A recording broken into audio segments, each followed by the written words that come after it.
Seed by David Eagleman from the book Some, 40 Tales from the Afterlives. Although we credit God with designing man, it turns out he's not sufficiently skilled to have done so. In point of fact, he unintentionally knocked over the first domino by creating a palette of atoms with different shapes.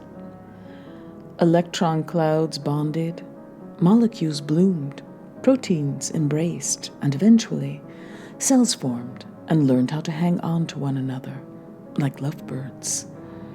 He discovered that by simmering the earth at the proper distance from the sun, it instinctively sprouted with life. He's not so much a creator as a molecule tinkerer who enjoyed a stroke of luck. He simply set the ball rolling by creating a smorgasbord of matter, and creation ensued. He is as impressed by the gorgeous biological results as the rest of us, and he often spends slow afternoons drifting through jungle canopies or along the seafloor, reveling in the unexpected beauty. When our species stumbled into sentience, we became awed by his lightning bolt experiments with electricity, his racing cyclones, his explosive fun with volcanoes.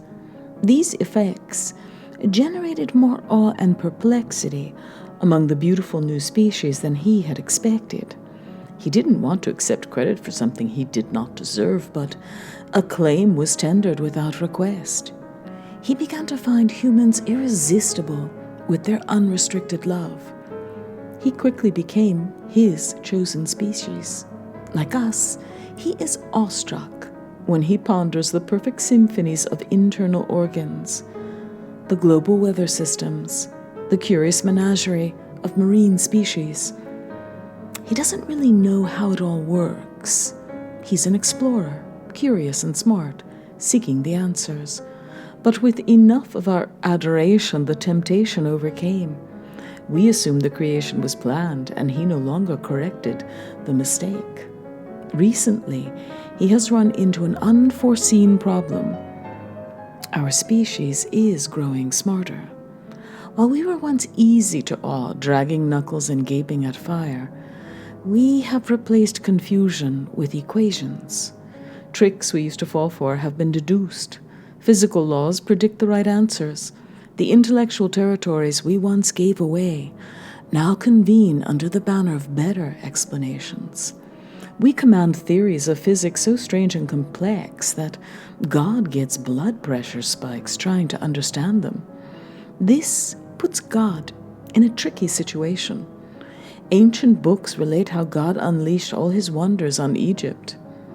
He feels a little defensive now because he doesn't have any more wonders to unleash. And he's increasingly concerned that we would see the strings if he tried.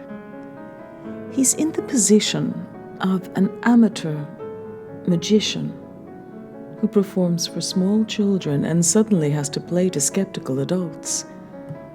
All this is reflected in the steady decline of attempted miracles in the past millennia.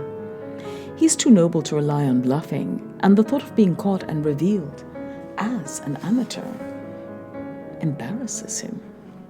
This is why God has increasingly kept a professional distance from his favorite species.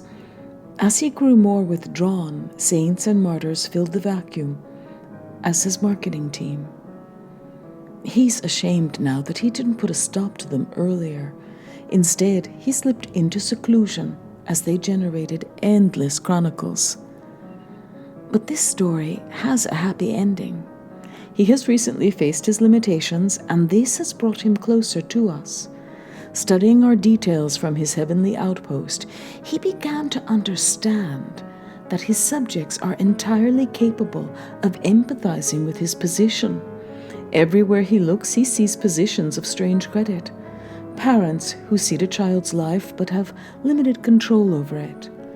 Politicians who briefly steer the ship of state into the dimly lit future. Enthusiastic lovers who marry without knowing where the commitment will lead. He studies the accidental co-locations that initiate friendships. Inventions, pregnancies, business deals, and car accidents. He realizes that everyone is knocking over dominoes willy-nilly. No one knows where it leads.